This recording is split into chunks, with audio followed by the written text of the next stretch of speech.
So you have defined your problem? Nice one. The next step, think of how you can engage your audience.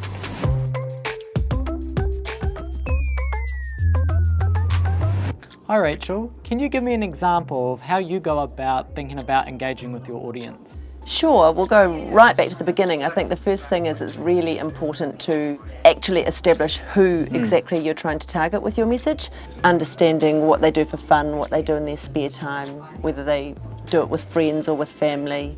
And unless you've figured that out, it's going to be really hard to be relevant and meaningful for that audience. So really getting a good understanding of who it is that you're targeting, what it is that spins their wheels basically, just to try and help you figure out how we might find a way in. Okay. So why is it so important to engage with a specific audience? Why can't we just put the message out there and then just hope for the best? If we did that, we wouldn't be targeting to a specific audience. So an issue like speeding might have a lot of different subsets of audiences. You know, there might be lots of different groups who speed on our roads, but they're all going to be of different age groups, and the way in which we target them will differ according to those parameters. Younger people might like social media and be willing to take a message off social media a whole lot more than a 94-year-old grandmother type thing. So it's really important that we do drill down to the subset and have a really good understanding of exactly who it is that we're targeting.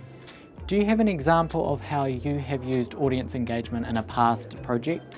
Sure, we have recently created or produced a drink driving campaign targeting young rural drink drivers, rural provincial drink drivers, who are quite a hard group of guys to reach, and to really figure out how we were going to get them to listen to us, because we're not exactly selling them a message they want to hear.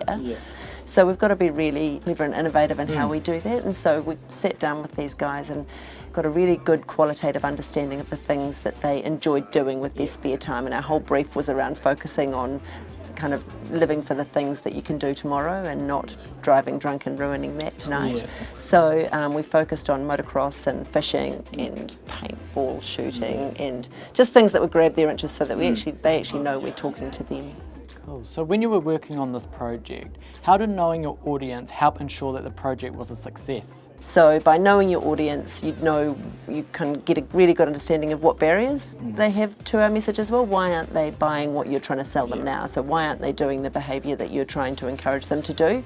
And once you've got the insights and understood the barriers, then you truly get to know them, and you can realistically find appropriate ways to be relevant with the messaging that you present to them.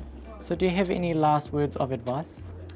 Yeah, sure. I think the key things that I'd like to encourage are probably to be authentic and true to the audience. So once you've gained the insights and got a really good understanding, make sure that you are being relevant to them. It's really important what they think of it, not what you think of it. So it's important to test ideas and concepts with the audience. And one thing we've learned over the years is don't be too clever and too tricky with the work that we produce, because that's not easy to buy from their perspective. Just be simple. Cool. And cut.